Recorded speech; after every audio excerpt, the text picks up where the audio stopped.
children. Hello, dear explorers in the Knowledge Park.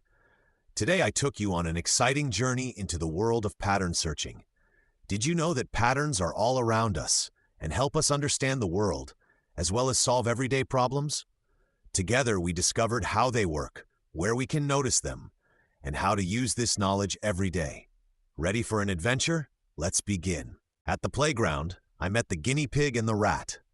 The guinea pig said that searching for patterns is like looking for her favorite hay among a million straws. If every third one tastes best, she just counts and eats only those. The rat thought that searching for patterns is a mysterious way to find hidden treats. Just repeat the steps of a friend and it works. Their ideas were funny and showed that they understood the basics of patterns, even if not completely. I explained to them that searching for patterns means noticing repeating elements in information, things that can help us predict, analyze, and better understand the world around us. By the pond, I met the kitten and the frog. The kitten shared that he uses pattern searching when protecting his website. He notices repeated attempts to break in and blocks them before anything happens.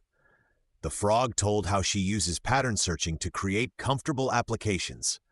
For example, when she sees how people use their phones, she arranges the buttons on the screen in a better way. Their examples were very accurate and showed how pattern searching helps in daily life. In the flower meadow, I met the dog and the bee. I decided to check their knowledge and asked what they know about pattern searching. The dog said that patterns are repeating schemes that can be seen everywhere, for example in music or games. The bee added that thanks to patterns, we can predict what will happen, solve problems, and make things work better, like making plans and schedules for projects. I praised them for their knowledge and summed up that pattern searching helps us organize the world and make quick decisions.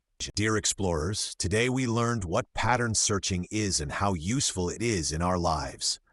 We saw funny ideas about it and learned some practical examples. I hope this knowledge will help you every day. See you in the next adventures in the Knowledge Park.